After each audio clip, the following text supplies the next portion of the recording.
set up, and I don't know what it is. All right. Well, I am really excited to have Anita Ketogenic Woman here, and I've admired what she's doing for so many years, and she's sharing and just I'm going to use the word homespun for true health and wellness because it's simplicity. And I used to watch Julia Child cook, and I could watch Anita Ketogenic Woman like I used to watch Julia Child for hours and hours and hours. And we're here live stream today, and I am late, by the way, and I apologize. Anita, how are you this beautiful day in paradise? Fantastic. Gorgeous sunny day here on the west coast of Canada. It's a perfect day. Perfect day. Well, it felt like it was warmer this morning, but now I just got home about half an hour ago. It's already snowing again Oh, in upstate New York. But I love the oh, snow. I love the oh, changes in good. seasons and the weather, and that's the beauty of all of this. And we have a live today for the next hour ish. And if you got to go Okay. or whatever it is, and we appreciate everyone stopping in to share what Anita has been helping us. And maybe tell us a little bit about yourself, what got you inspired in the keto world. Okay, absolutely. But first, I just want to say how much I love and adore you. I just think it's fantastic that you invited me here, and I first heard about you when I went to KetoCon, and I almost didn't We're both, come to your presentation. This was 2 years ago, yeah. because the thing on the program said fertility doctor, and I was like, I'm 65. Why do I need a fertility seminar or whatever it was? But in the end, I was so glad that I attended because everything you said applied to everyone in this community, regardless of age. You were talking about, things fermenting in your colon and stuff like that, and I was like, oh my goodness, good information. So yeah, I just wanted to say that I really appreciated that. So I've been on this journey for over 10 years. I started off, just doing low carb, and then gradually learned about keto, and then gradually made it over to carnivore. And it hasn't been a linear journey. I didn't, I was 320-ish pounds when I started. So a lot, I had a lot of healing and weight loss and all that to do. And it all just took what it took. And it's been the best thing I've ever done. I'm 67 years old. I have zero medications to my name. I I do have a arthritic knee, but I still get over 10,000 steps a day, every Wow. day without fail, because I just really focus on the most nutrition I can. I love my sardines. I eat the meat and the sardines, and my body is happy with that. Wow. Well, Wow. that's kind of my story in a nutshell. How did you sort of see the transition? Now, I'm 69 in 1 week. I always say I'm almost 70 and almost 15 years in the carnivore space. Before that, I was in the keto and the paleo and Atkins and Weight Watchers and all those things. Yeah, And yeah. I never felt I had a weight issue, but I had arthritis, psoriasis, migraines, bowel bleeding, kidney stones, and all those things. So, how did sort of you see the transition in keto, carnivore, paleo, and all those areas? Well, so I knew about all those things as well. I mean, my mother brought me to a Weight Watchers meeting when I was 12. I mean, I was an obese child, I was an obese teenager. And so this has been a lifelong struggle for me. The thing is that even as I made it up to well over 300 pounds, I thought mistakenly at the time that weight was my only issue. I thought I had a weight issue. I did not realize that there was just so much more. that it was emotional, spiritual, physical, like all of it was playing a part. I was so unhealthy and unhappy. And that kind of radiated into all areas of my life. And like when I first started, it was just all about, okay, I need to lose weight. That was the driving force. And gradually, I started to learn about nutrition and health and everything else, and started realizing that there was a bigger picture. It wasn't just about weight. And it really was brought home to me when my dad died, and I had to start taking care of my mom. And she was almost immediately after my dad died, I realized there was something quite not right with her, and she was diagnosed with Alzheimer's. Wow. And Wow. so that made me realize that I was looking my future right in the eye there.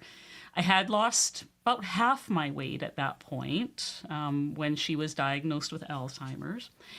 And but she herself was 100 pounds overweight as a senior, and she struggled with everything. Just all the activities of daily living were almost out of her reach at that point. And I saw my future there. I saw, wow, like, yes, I'm doing okay. I've lost half my weight. But it was in that moment, those moments, so those next 5 years, that I started to realize that this was how it was going to be for me as well. Because I learned everything I knew about about food addiction from my mom, bless her heart. But also, though, spending those 5 years with her was very therapeutic, because we butted heads my whole life. And I realized we were a lot alike. We were both Hmm. stubborn. We both had the same sorts of issues. And I wouldn't trade those 5 years for anything in the world, even though it was very difficult to take care of her. But it made me discover my why. And they say you need the why that makes you cry. And this is it. I don't want my children. I have 4 children. They're all Wow. adults now. Uh-huh. Uh-huh. I don't want them to be having to toilet me and pick me up off the floor. When we used to have to call the paramedics, and it would take three big strong people to get her up off the floor. And I didn't want that for myself. I didn't want that for my children. The loss of dignity that she endured those last 3 years. I just it was heartbreaking. It was heartbreaking, and it propelled me into, I need to take this seriously. Like this is real. No one's coming to save me. Yeah. What would you sort of, as you look now, and we can all look back at what was, and I know I grew up in a family that was, my sister had diabetes since age 4, and food was a big issue. My dad was always overweight, and my mom was always focused on get him into exercise and Hmm. eat healthy diet, which usually was fruits and vegetables and salads and things like that. And no one really thought about, hey, is it what we're eating? Where do you think you sort of look today at yesterday for your dad, your mom, and yourself, and advice you would give them if you were sort of suddenly back there? I think if I was back there and had a chance to help them, I regret not knowing more about plants and seed oils and ultra processed foods. They were immigrants to this country, and they had a difficult transition coming from World War, like war torn Europe, and at the end of World War II, they came here on a boat, and they meant well. God bless them. They wanted everything for their they met here in Canada, started a family, and they wanted to give my sisters and I everything that they didn't have as young people, or children. Like they kind of suffered through that whole World War II that was going on at the time, Yeah. Yeah. and that included food because they, especially on my mom's side, my mom, had one of her brothers when they were part of that great exodus across Europe where they escaped from the war zones into Central Europe, and one of her brothers died of malnutrition on the journey. And Wow. so Wow. she brought that with her, into this life in the new country. And I was the firstborn, and boy, did I get fed. She all that anxiety she had around scarcity of food, she brought that to the table, and I was very plump as a child, like super plump, and I'm not blaming her. I'm not I'm totally okay, because my sister is a year younger than me, and she's as skinny as a rail. So some of it is genetics. Maybe I got something from one side of the family and my sister got something from another side of the family. I don't know, but I just know that from an early age I was sneaking food. I could not get enough food. It was just I was addicted to it from a young age. And I wish that I had recognized it as an addiction earlier, in my life. I didn't really start acknowledging that I had some food addiction issues. Like that's just been on this journey, say in the last 5 years or so, that I really have embraced that. And yeah, that is my problem. And so, abstinence from sweet things is just going to be my way of life. And I'm okay with it now. I'm okay with it now. It's a pretty hard thing.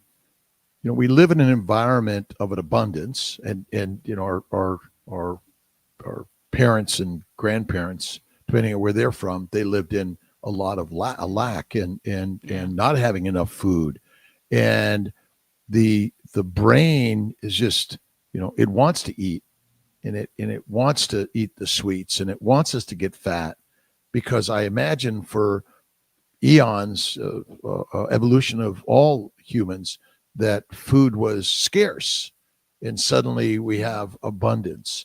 And I'm wondering how that plays, and especially if you're a cocaine, heroin, marijuana, alcohol addict, but you live in a space where it's just abundant.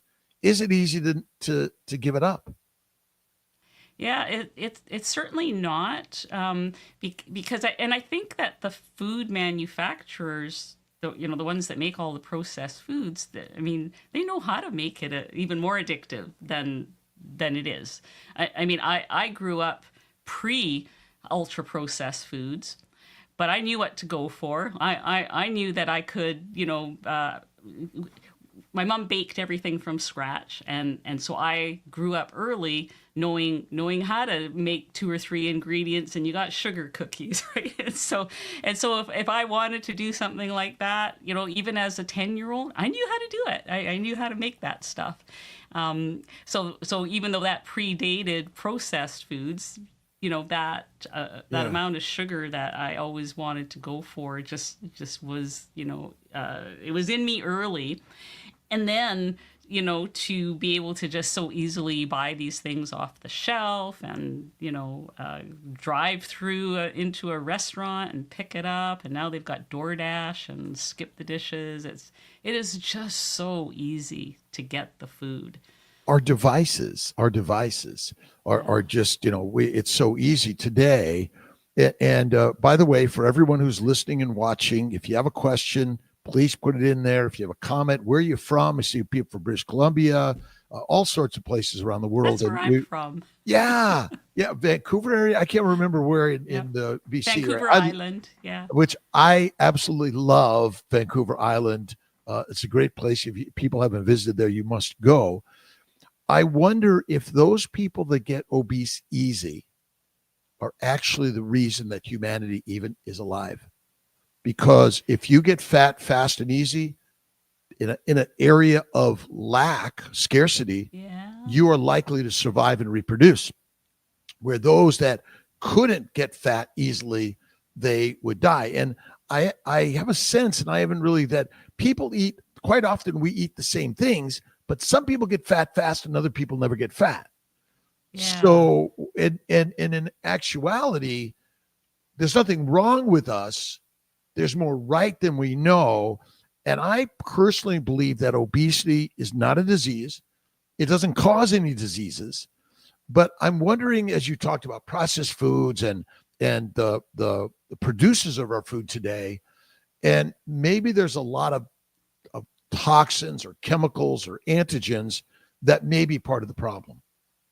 Yeah, I think there probably is, and you know, you combine that with some of us do fatten easily. I've heard Dr. Barry talk about that, how he fattens easily, and so Yeah. he has to really moderate his selections, and I feel like I'm the same way, because if you take the example of myself and my sister, we are 1 year apart. She's never had a weight problem. She's on the thin side, you know, like the really thin side, very, she's like a beanpole. And there's me, and we grew up, you know, same mom and dad, same family meals, same thing. And I think with her, when we were adults, I could see that the difference is that, you know, she can have all that stuff that you Yeah. have, say, at a Christmas dinner or whatever, and then the next day she's like right back to normal, whereas I'm still dreaming about all that stuff and wondering how I can get more. So, you know, there's something that gets triggered inside me that doesn't seem to affect her. Well, and so the brain is saying, hey, there's no food tomorrow, next week, next year. War, pestilence, disease were so common. And we just happen to live in a safe environment reasonably for, we don't know how long though. And Right, we and don't. and that really is the big issue. What type of things besides weight loss did you see in your health and wellness?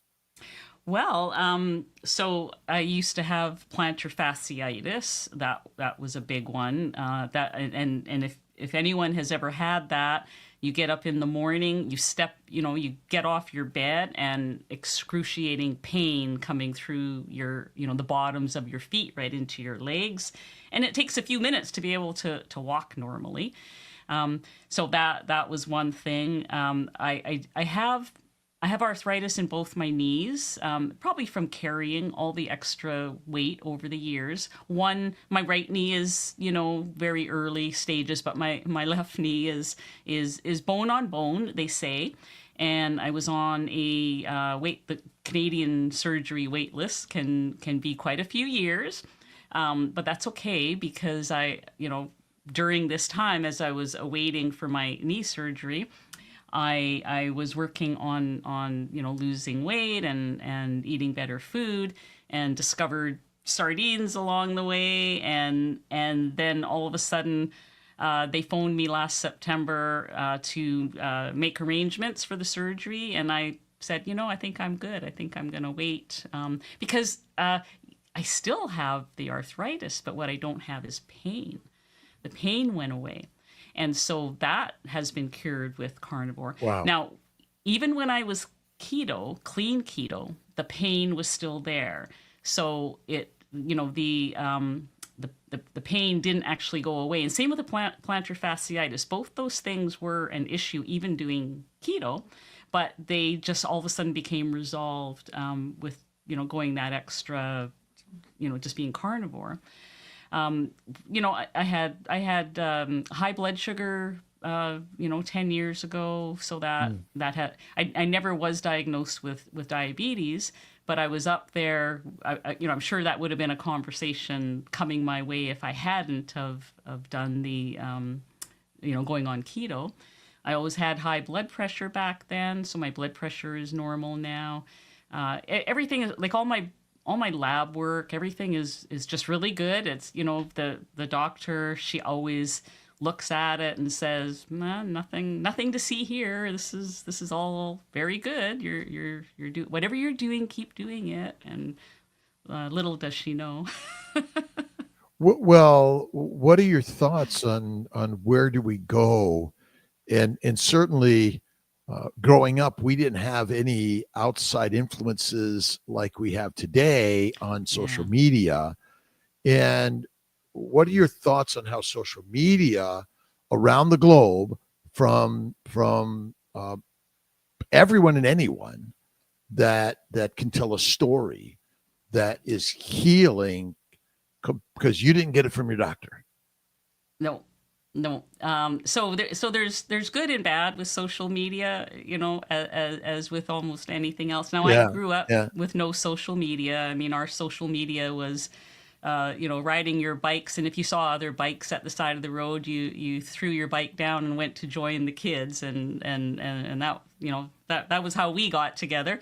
Um, and even when I started on this journey, that was pre-Instagram, pre-Facebook, like, where I'm dating myself like crazy here. All of these things were, uh, doing this was kind of word of mouth. Or magazine. So the magazine was the thing. I saw an article. Dr. Atkins was in mhm, Woman's World magazine way back when. Like, this was, I don't know, late 70s or early 80s. And that's where I discovered or read about, his way of eating, the low carbs, no carbs. You ate vegetables and meat. And this was before all the Atkins shakes and Atkins products and all that kind of stuff, right? He was like, eat meat. Even if it's bacon and eggs, bacon and eggs are fine. Have butter, have avocado, have cheese. Don't have any of this other stuff. And so that was kind of my first introduction to this through a magazine. And then, as the years progressed, and social media became a thing, even then it was more like bulletin boards, and mhm, mhm. Google, came out, and you could search for things. I think there was something before Google I can't remember the name of, but you could search for things online. And the first person that I ever discovered online, when I was searching for, I think I was searching for, can you eat zero carbs? And I came across Kelly Hogan, and she was Yeah, new on this journey.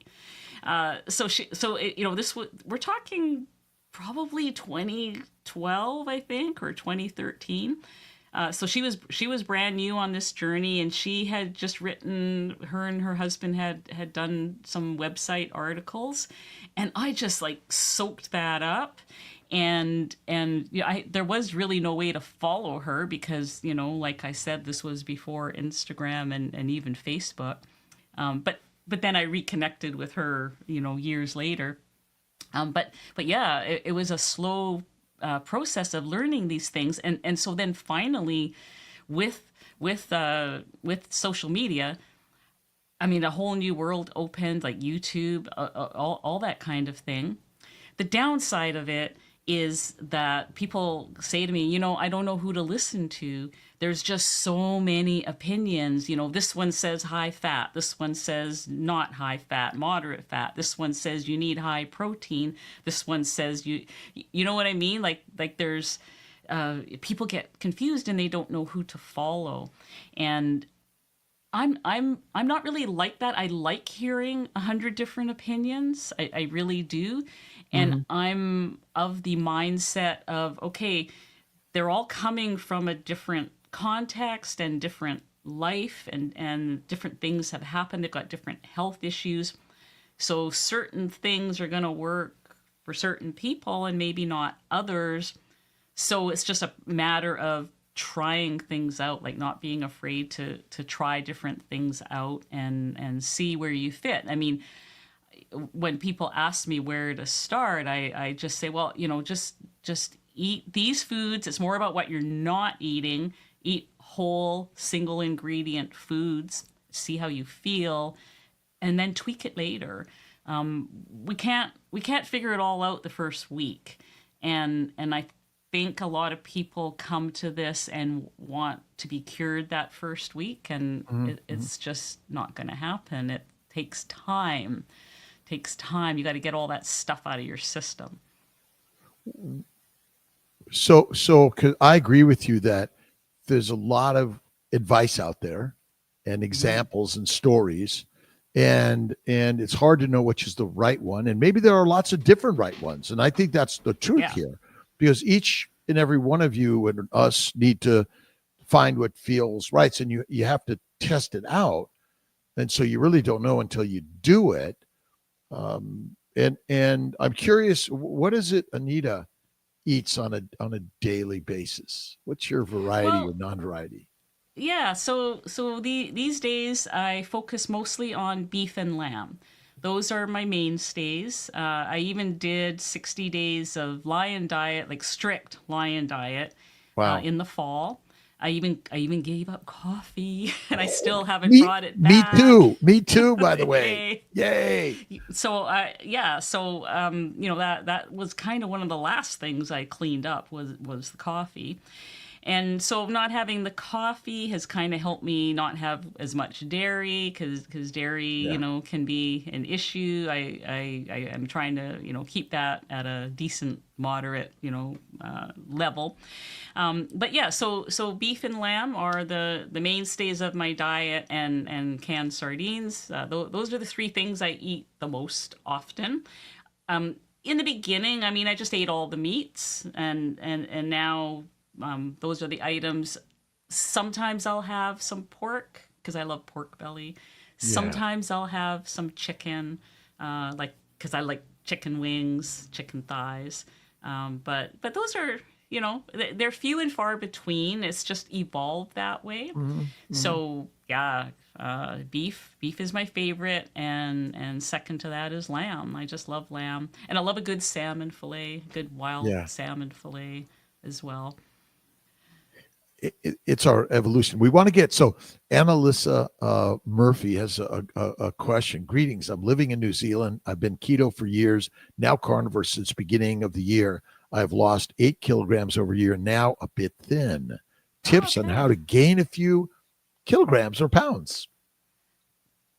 Oh, What's your I thoughts? would maybe think about going a little more high fat, because the fat, of course, we want that fat. Anyways, it's good for our hormones. So if you're feeling like you need to put on a little bit of weight, you're one of those lucky persons that can up your fats, and probably be of benefit.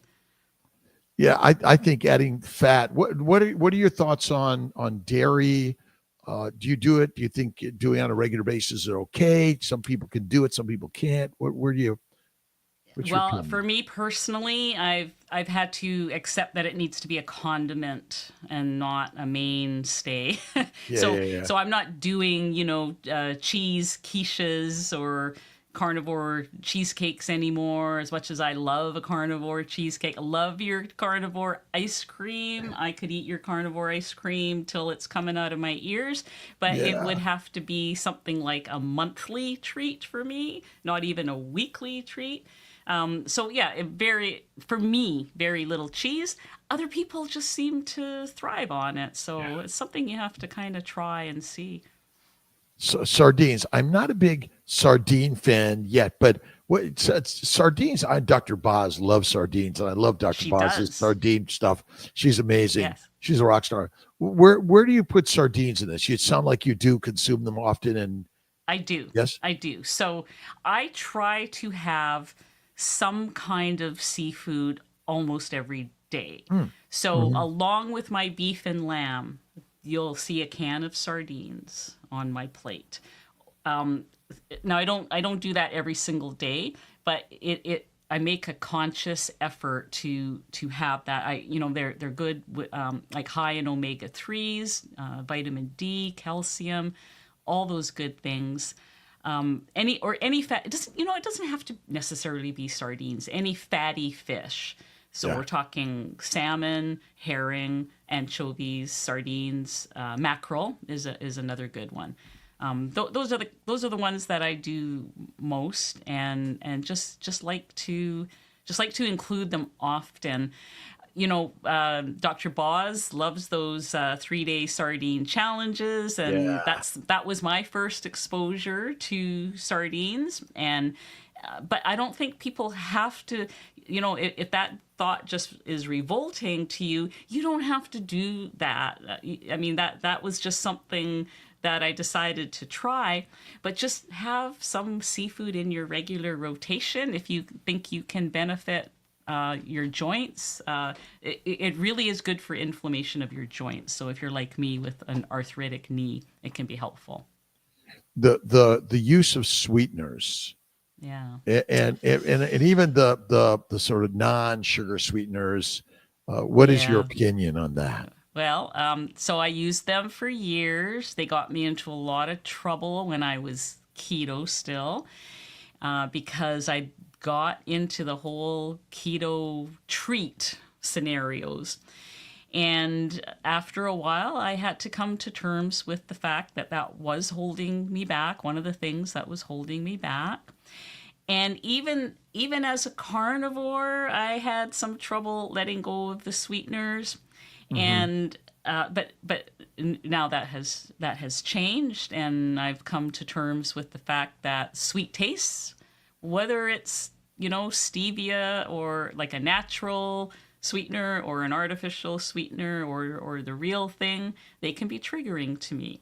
So, but I have learned to like things without sweetener. So, for example, the last time I made your carnivore ice cream, I didn't add any sweetener in it. I added a little bit of vanilla powder and Yeah. cinnamon. And the cream that I get here locally, it has no additives. It tastes sweet to me now. Now that I've got that out of my system, so I'm okay with it. I'm okay. I mean, I used to do the sweetened electrolyte drinks as well, and I no longer do those. And I'm here. I am alive. I haven't fallen into the earth and in horror or anything. I'm doing okay. I'm doing better without all that. So, that's me. There is a trigger that just putting it on your tongue, even the artificial sweeteners, stimulate Mhm. our brain to want to eat more.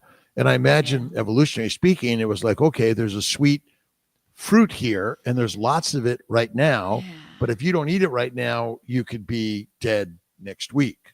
So, evolutionary speaking, there's physiology to that, Hmm. and there's nothing wrong with you wanting that. And Right. I think what you're saying, see, I don't like to use the word we're addicted, because physiologically we're supposed to want to eat that, but you must change your environment. And who Yeah. controls the environment you live in? And tell us a little about your thoughts on how do you control the environment of where you go to eat or what's in your home. Well, in my home is fairly simple because the kids are grown up, and I have two of my boys live downstairs. One of them's a vegetarian, and Ah, yeah, and so we do have occasionally family dinners and whatnot. But I've got my own fridge. I do the grocery shopping. I mean, so I choose what is in my fridge. So for me, that has become simple. When I first started on this journey, I had a house full of teenagers and their right. friends, and so there was a little more exposure to all that stuff. But you can have separate cupboards for things. You can do little tricks and things. If I was to cook for a large group of people, which I love to do, I love it when there's lots of family and friends coming over for a dinner. I will cook uh, lots of individual meat dishes, and I will cook sides and things like that for the vegetarian. Like if you were to come to my place for a big family dinner. If you were paleo, you could find food to eat. If you're vegetarian, you can find food to eat. If you're carnivore, you can find plenty of food to eat. No matter what you call yourself, you're going to find food. and it's going to be part of the proper human diet. It's all going to be single ingredient food that I've made from scratch. Dessert will be fruit for those people who want, that sweet at the end.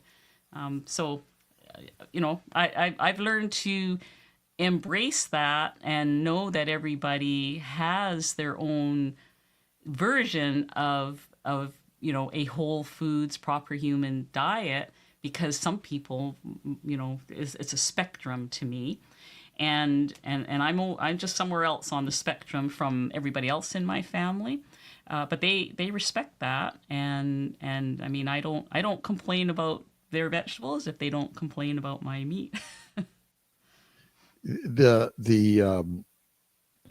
as you've gone through this and you doing your social media work and creating a community and being in a community, do you think that's helped your strength in helping suppress that addiction? I think so. In my community, there's everybody from just low carb to carnivore and everything in between. And so I have made it's a community of people who are just following whole food single ingredients.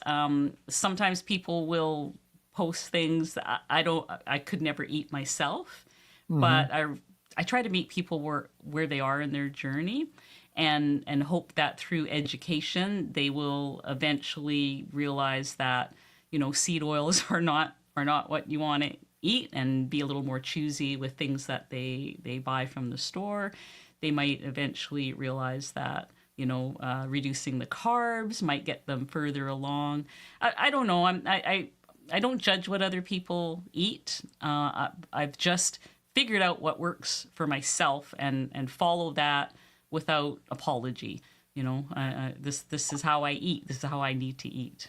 I agree with you. I found for myself, and I just, again, that community, wherever you want to be, the community still helps you Mm, to support it. And it's, somehow, if we show up, we then listen and learn, because as the mind is beginning to hear and see, it just takes us away from that environment that is an addiction damaging. And I guess the word addiction, we want to look at it and think about it as something that's harmful.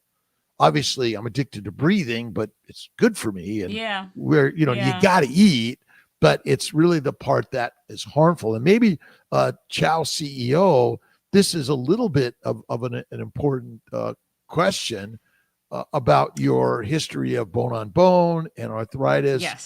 How do Yes, you yes. manage all the steps in a day?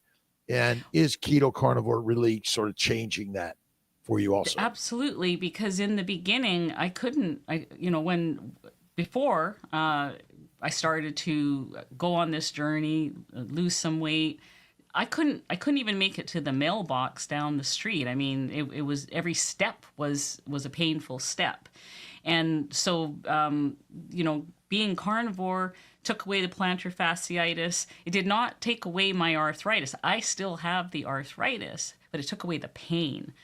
And and I and that you know I know that some if I walk the 10,000 steps all at once, I'm going to be suffering the next day.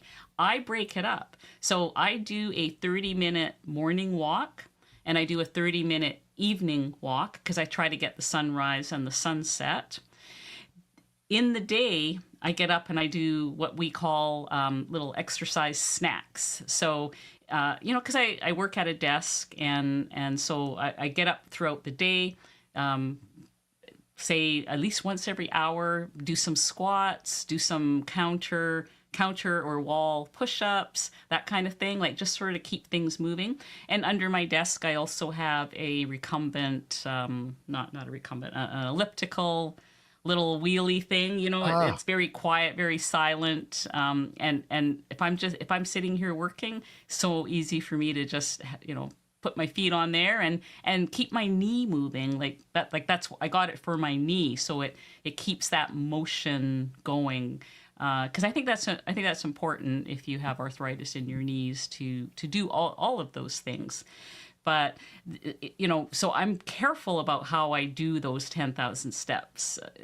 I know the next day if I've done too much, and there will be some stiffness and maybe some icing or something the next day. If you break it out throughout the day, that is Yeah. the best thing. I imagine you're not hunting and gathering for your food and No. repairing the shingles and the siding and removing the weeds from the grasses and the I do a lot of outside yard work. I love outside yard work. well, I wasn't. I think my point a little bit is we don't do that, because when 50,000 years ago, you had to go Okay, do okay, I all see of what you're. that, and isn't it that the motion was done in the work we did, and Yes, I mean, I stand at a desk or I sit at my desk a little bit. I I I think the walking is really critical because we're not going anywhere anymore except in a right. car, a bus, a train, a plane, or something like that. 100%. We lead a sedentary lifestyle for the most part. Just by design, just being in this modern society is sedentary. Yeah. And yeah, you're absolutely right. I mean, 100 years ago, if I wanted to eat, I needed to go do something about it. Yeah, right. And that's Physical. we don't have that. We have the same drive, but it's right there, and we go, oh, we don't have to go anywhere. Yeah, yeah. Gigi Paris, you inspired me, Anita. Thank you. Been on carnivore diet 3 months with amazing results. We'll have to get Gigi Yay. on to talk about her amazing results. And I think tell us where you're from. Tell us about what got you to carnivore, ketovore, and tell us about what results, because your story, what I'm learning and working with Healing Humanity and been on this journey for so long, I've learned from people like you. And I learned carnivore. Actually, I learned paleo from my patients 20 years ago. I was like, whoa, what's this? You're getting pregnant on a diet. And then it led me to keto and then Yeah. carnivore, and like, whoa. And I can't stop talking about it. Even though I'm a fertility doctor, it's really every single disease is caused by the same things. Pretty much. So that's the crazy part about all of this fertility journey. What inspires you on your cooking shows to decide which thing to bring on? And I just love all of them, but I'm really fascinated by your taking hamburger and making something sort of making like dried jerky out of it, and something that you could take as a snack. Yeah, When yeah. Tell us a little bit about your journey and when So you decide. yeah, so as far as the cooking part of my channel, it's not, I don't really have a plan. It's mostly driven by my own personal need. Yeah, yeah, And so, because when I'm cooking, I'm eating that after, so it better turn out. I'm not kind of making things up that I saw that sounds cool or whatever. It's like, okay, this week I need to eat some stuff. I'm going to prep some food, and then the camera goes on. So, if people are watching my real eating life unfold there, those are things that I eat and I have. Now it has changed, because when I first started cooking on YouTube, I would have called myself more probably ketovore, I guess. hmm And so now I'm cooking pretty simple things, basic meats. And there's a lot of people out there who don't know how to deal with some of those basic cuts. So I'm hoping that people are learning, that you can have meat on a plate and make it taste good, and that there's so many different cuts, that all have different textures and flavors. And so I'm trying to show that it doesn't have to be boring. It never gets old for me to have a piece of meat on my plate with salt. yeah. I never get bored about cooking a steak or a burger every single day, and we could still have enjoyment that the food Yeah. is part of life and community and coming together. It's It can. realizing, yeah, and that's what we love to do. We go to our meetups, and we go around the world and meet new people. Tell us a little bit about your community meetups and what you're doing and where you're going to be. I saw you at, I think it was Meatstock last year. Where are you going to Yes. be this year? Well, I'm going to be there again. I'm coming Good. back to Tennessee, so I will be there. I'm also going on the low carb cruise in June. That is going to Alaska, which I'm very excited about. I have always wanted to go on a cruise to Alaska. Wow. And so that's a good opportunity. There's about 350 people on that cruise that are going to be part of the low carb community on there. And there's speakers like Dr. Boz apparently is going to be there, and Coach Bronson, and there's quite a few. I can't remember them all off the top of my head, but that's going to be a lot of fun. So I would like to do a couple of those events if possible every year going forward while I'm still young enough to travel and have fun and get around. Now, this is something I never would have been able to do before. I couldn't fit in an Yeah. airplane seat. I needed, it was embarrassing to need an extender, and every where that I wanted to go or things I wanted to do, it was like, oh, never mind. I don't want people to see me. I don't, it was just too hard. Everything was hard. And now I can jump on a plane at a moment's notice if I needed to and not give it a second thought. I don't feel like I'm crowding other people, taking up their space. Like I feel like I can walk around as a normal person. And that's huge. That's huge. When you've spent your whole life being twice the size of a normal person. Someone in their 70s and 80s and 90s, is it too late Hmm. to make the No, change?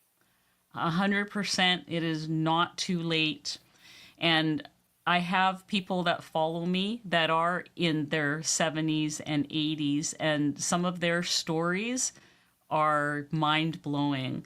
Uh, People can start anytime. It's never too early, but it is also never too late to do this. And I have heard people in their 50s saying, and I felt the same way.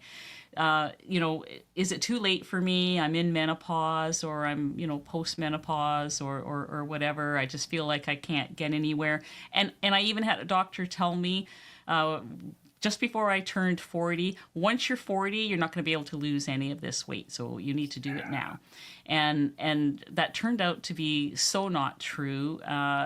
It was devastating to hear that. And I carried that thought around for a long time. There's no point. I'm over 40. Nobody can lose weight in their 40s. Not true. Not true. I was in my early 50s. I was pre-menopause. I went through menopause, losing weight, post-menopause, losing weight. You can do it. It can be done. And I kind of live for that. I live for telling people that it is not too late, because of what I saw my mom go through and her friends, people in that age group. They can make these changes. They can make these, it's about your health span. I mean, we're all still going to get old, but we can be healthy while we're doing that, and that's what is exciting for me about this. Yeah, Bonnie, keep it simple. Eat real whole foods, avoid processed foods and seed oils. And as Dr. Bickman says, if it comes in a bag or a box with a barcode, avoid it. Yeah, And that's good that's kind of advice. and that's kind of the simple answer here. It's your local farmers, ranchers, dairy, Yes. and if you want to grow some of your own fruits and vegetables and keep it, minimal, in my opinion, that's probably, and I always say minimally consumed and infrequent enough, because I'm always worried about the goitrogens, which essentially cause tumors and every disease we have. And it's nobody's allergic to ribeye steak. Do you know anyone that's allergic No. to ribeye steak? Yeah. No. I've never heard of anyone having an issue with that. Is coffee good for us? I don't know, because if you Google it, you're going to get, the pros and the cons. And I still don't know if coffee is something that affected me negatively or not. I just decided, okay, I want to do Lion. People who do Lion don't drink coffee. I'm gonna stay off the coffee. And I'm kind of glad that I haven't brought it back, even though I'm just doing regular carnivore now. I didn't bring back the coffee because for me that also became kind of addictive. It was replacing water. I was not drinking very much water because I was spending my entire morning drinking coffee. And now, you always see me with a glass of water instead, whereas before it was a big mug of coffee. So I guess I got to the point where, I just didn't like to feel that something had that kind of control over me, where I would just drink and drink and drink and not drink the water, which is really the best form of hydration. I mean, there wasn't really, again, in our evolution, um, all these drinks and energy drinks just didn't exist. And we're Right. highly addicted to them. And so we consume them. But so much I see in science and medicine is it's hard to trust any of the scientific papers because ultimately they're written by the companies that are selling the products. Yeah. And so it's just a hard one to know what to believe, and you're going to get 50 papers one way, 50 papers another way, and so that's really a big challenge. And I've been off coffee.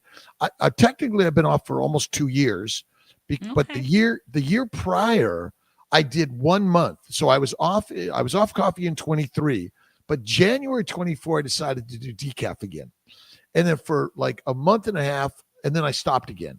So it's kind of, and it's been Yep. easier than I've ever known to do it. And even sometimes, like I had a sips of a coffee, and it's like it was so bitter, and it just It didn't is, do it isn't it? anymore. Yeah. Yeah, It, and I mean, I don't have any judgment towards people who still continue to have coffee.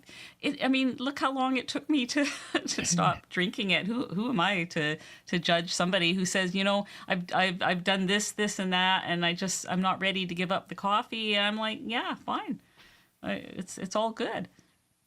I'm really excited for Anita to be here, ketogenic woman.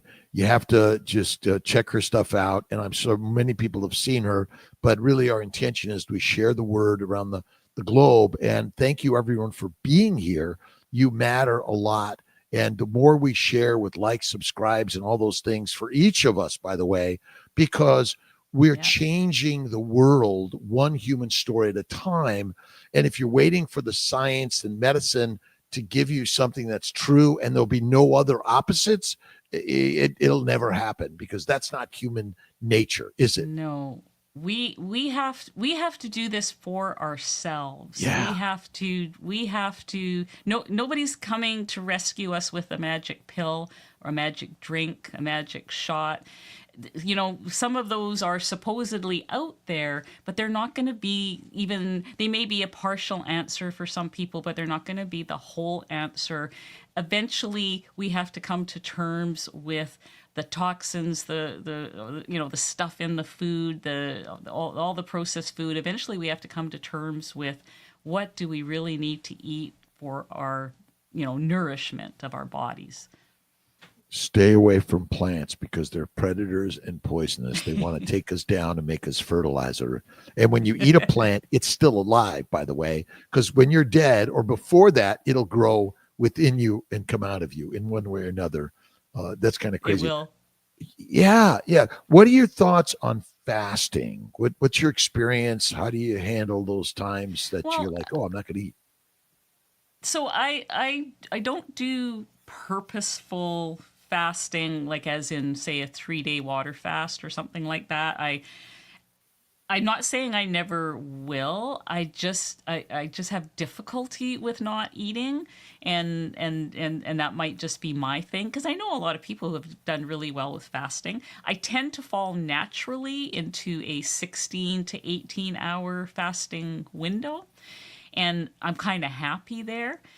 So I go with it. I Yeah, I was actually going to try a 24-hour fast. In fact, today was the day I was supposed to try it, but I ended up not having dinner last night, and then this morning I was super hungry, so I just thought, oh heck with it, I'm going to do that another day. I just can't get excited for myself about about going without food. So I just try to make sure that the food I do eat is good.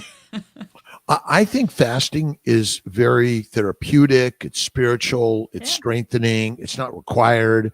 I think one of the problems is when your gut is full of food from the day you're born to the day you die, that actually contributes to a lot of damage and disease. Yeah. Liver damage is caused from a high protein, high plant, low animal fat diet and 3 to 6 meals a day. I Yeah. typically do 1 meal a day at night. I haven't eaten today. I only had a burger yesterday night and burger tonight. I was going to do a 3 day fast, but I've decided not to do that because I'm traveling. And usually, if I fast and travel, Hmm. I eat, I get some bowel upset when I first refeed. So I got to be really careful about that.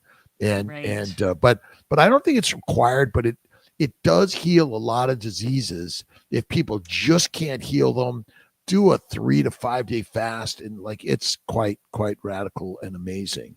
Yeah, no, I've heard amazing results from people who can do it, and I think at the very least, if we can have our stomachs empty for, I try to finish the last thing 4 or 5 o'clock at night, and Yeah. nothing until the next day, and that was hard at first. I couldn't imagine. You have to have an evening snack. Who doesn't have an evening snack? And that was one of the things that was a thing of mine, eating at night. And so when you just finish your eating for the day and can go 16 hours until your next meal, I think that's very good, for reducing blood sugar and those sorts of things.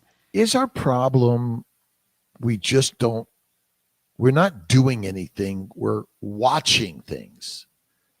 And Yeah. between sewing and furniture making and knitting and storing and breaking down the animal and salting it and putting it away. I mean, we just don't have things that we're doing anymore. And I remember growing up, my mom was either sewing or in the yard doing Yeah. something, or and so we're kind of, I'm gonna use the word, we're entertained. It's comfort zone. We're in a comfort zone of Yeah, entertainment. we are. And so when my mom was diagnosed with Alzheimer's, I took a course at the Alzheimer's Society, and I learned a lot of things that I didn't know before. And one of those things is that if you're not getting out and being with people and doing things with people, meeting people face to face in some kind of community, whether it's carnivore meetups, Yeah. playing cards, getting together with friends to knit or crochet or garden, or whatever those things are, those activities and being with the people are a deterrent. Like, they actually reduce your risk of suffering from Alzheimer's and dementia when you're older. So I think it's important to do that now, when you and I are in our 60s. And what I learned also was that with my mom in her 80s, her problems actually started in her 60s. And so these are important things for you and I to do now, and protect our health 20 years from now, by getting out there and doing things. It is carnivore and keto lifestyle a helper and healer for the diseases like Alzheimer's, dementia, and Parkinson's? I 100% believe with every fiber of my being that it is. And I heard this the other day. You eat the standard American diet, you're going to get the standard American diseases. And so carnivore and keto are they're so far from that, as long as you stay away from from the I don't know if I've ever seen any carnivore foods yet on the grocery shelves, but you can certainly go and buy all kinds of packaged keto foods. Please run away from those when you see them. Well, why do people want to buy fake meat? I honestly, I don't know. Like, that's not something that a carnivore would buy, or even a keto or paleo person. That would be something that vegetarians might want to buy. And so yeah, so for us to go and buy fake keto treats and things like that, I think it's the same thing as the fake meat to the vegetarians. Yeah, I sort of think of it that we are actually all carnivores in our evolution, Yeah. but we've been domesticated because we've been encouraged to eat plants and fake meat. And you want to eat fake meat because your brain wants to eat meat. And we're so domesticated and brainwashed that we'll eat something that they tell us to eat, which keeps us domesticated and keeps them in control of us. I mean, do you ever get hangry because you haven't had your steak? Uh, no, but not like, I really want my steak when I want it. But there's no hanger. It's like No, it's sort of like we don't. It's sort of like, no. oh wow, I'm gonna have my steak. That's sort of It, like traditionally who we are. yeah, it's something that I look forward to. So yeah, it's completely different than when you don't get your Tim Hortons donuts in the morning. It's completely Which different. which ultimately civilization through the Paleolithic to the Neolithic, we found tremendous amount of diseases set in because we've been encouraged to go from a hunter gatherer to a producer of massive foods for the people in order to make them peasants, prisoners, slaves, and soldiers. That's kind of my thoughts on who we are, because the food we eat, we're not doing any hunting or gathering for. Right, right. And I think in our evolution, if we did eat, fruits and things like that, it was it would have been to prevent starvation and not our first instinct to go out and get them. And it would have been seasonal, very, very seasonal. Anita, would you go out to that honey beehive, the beehive, and collect honey for the tribe today? Myself personally, I'm kind of afraid of the getting bee stings, so I don't think I'd want the honey that bad. I don't know. Yeah, that was it.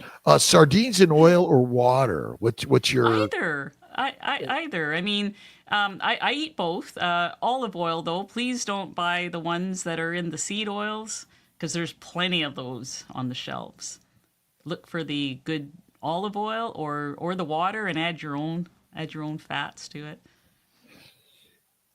What's been the hardest thing in your life?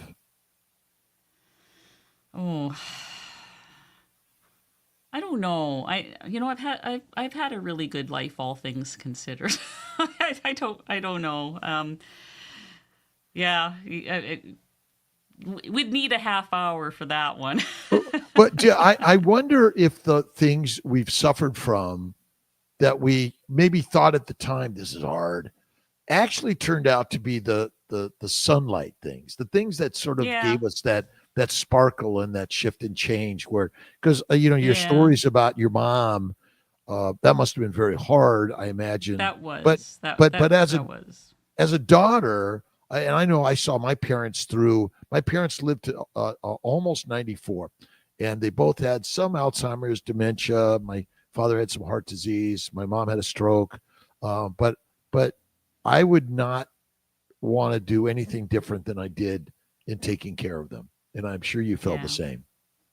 Oh, 100%. I'm so glad that I had the opportunity to do that. Like that, it was a life-changing thing in a good way for me to, even though it's something I never would have chosen. And in fact, 10 years ago, you would have heard me say, Mom coming to live with me? No way.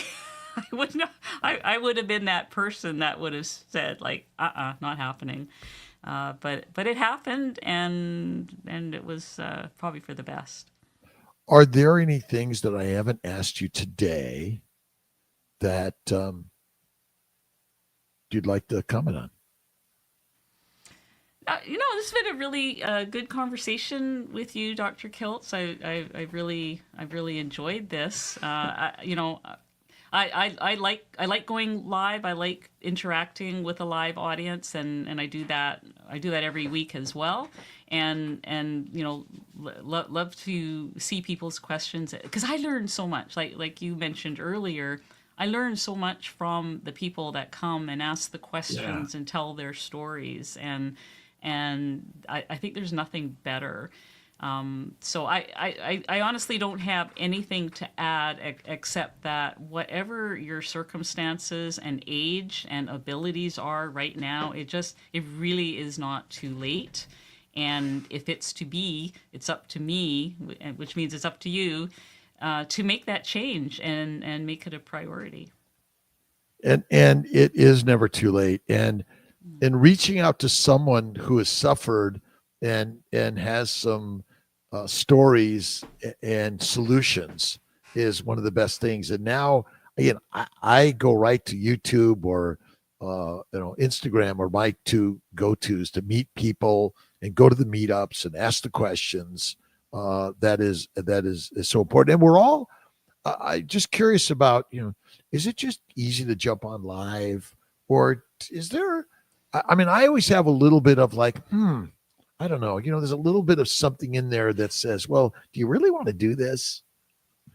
I get terrified for 2 days prior to, like, I go live every Sunday evening, and I'm terrified for the 2 days prior to that. What am I going to say? What if there's nobody there? What if there's no questions? What if like I go through this anxiety, and I didn't want to do it at first. I've been doing them for about a year. I didn't want to do it at first, and now as soon as it starts, it's like, this is where I belong. This is what I'm meant to do. This is how I'm going to reach people. And I love it. And you're one of the most genuine, inspiring people that I've learned from over the years. And we're seeing so much suffering out there. And if you are suffering, or someone else is suffering with the standard American diseases, check out Anita's YouTube and her site and her energy for sharing. So where can people find you out there, Anita? Well, I'm mostly on YouTube, and I do have an Instagram account, and because I'm old, I'm still trying to figure out how to use it. But I am there, and I have the account, and I know how to answer messages, and I know how to share posts. That's about it so far. But yeah, YouTube is the main place to find me. I know how to click on and off, and that's kind of about it. And thankfully, I have some people to help me, but I get myself in trouble a little bit. Is there a land package with the cruise? Do you know? There is, like, in Alaska. I can't remember where, but Jazzy Mama is from Alaska. There is somewhere where we are going to land, and I just cannot remember off the top of my head where it is. But Jazzy Mama, you come to my Sunday lives. Ask me again, and I'll have that information for you next time. Yeah, oh my God, Lisa Wiedemann, the carnivore doctor, does these cruises, and I said, well, I'm not sure yet, because I'll fly my airplane and I will meet you wherever, but I'm saying yes And I just got to figure out which one and where I'm gonna land Yeah. with her. So we'll I put want to go links. on one of hers as well, Oh maybe in yeah. 2026. Oh Yeah. man, there's so much, and just connecting with the people. I mean, I think this is. I'm in standard medicine. I'm a busy guy in standard medicine, but I want to talk about this more than anything out there. And it all comes down to what are you putting in your mind and what are you putting in your mouth if you want to make Yes. changes in your life. Listen and 100%. learn. That's really the key for all of us. So, all right. Yes. What's the so how do people find you? What's the site? Well, ketogenic woman. So I have got a website, ketogenicwoman.com. It's got most of my recipes, but more of my cooking, of course, is on YouTube, and my handle there is also ketogenic woman. So Well, and thank you everyone for being here, and thank you for everyone helping in the comments, and I love to get every single one of them, but it's not always. it's hard. I want to thank Bonnie and Melissa for coming because they helped on, because this is also streaming on my channel, Yes. so they helped with comments there. So thank you guys for coming today. It's so nice for me to meet your audience too, Yeah. and I appreciate all those people that have come. Well, I know I need to do more afternoon lives because there are more people awake at 5 p.m. than there are at 5 a.m. I try to get to some of your things at 5 a.m. and it's difficult here on the West Coast. Although my plan sometimes when I'm on the West Coast, I actually do it at West Coast 5 a.m. And I've got to start doing that. I've been sort of trying to keep to my 5 a.m. But I Yeah. have to loosen up and let go a little bit, and I'll work on doing that. So, but we Okay. appreciate Well, everyone. So thank you everyone for being here. Anita, thank you. God bless you. you are so welcome. Thank you for inviting me. I'll see you in Tennessee. See you in Tennessee. And I'm going to be in